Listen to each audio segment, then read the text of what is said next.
verse 2, 1 Corinthians 2, verse 2, the Bible says, "For I determined not to know anything among you except Jesus Christ and Him crucified."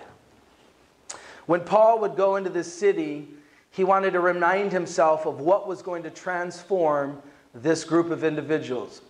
And it was the gospel. The gospel was going to transform them.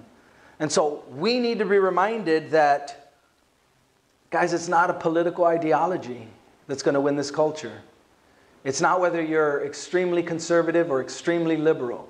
It's not if you're down with President Obama who's about to leave or President Trump who's about to come in and be inaugurated on Friday.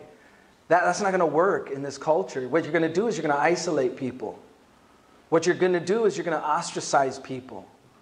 What you're going to do is you're going to be right because you're going to stand on your political ideology, and you know the arguments and you know it well, but in the midst of it, people are going to be turned off. So be careful with the soapbox that you stand on.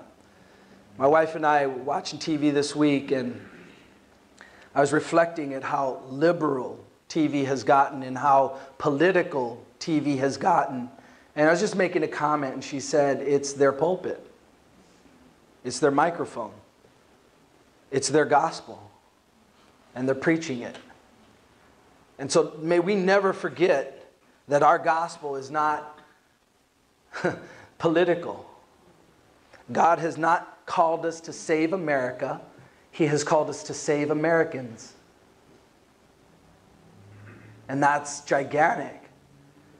And so when we communicate with people and we win these political arguments, we may very well be losing them for eternity. When Paul came to Corinth, he said, "I determined to know nothing among you except Jesus Christ and Him crucified." And that's what we should be sharing with people in love, that they would come out of the darkness and into His marvelous light.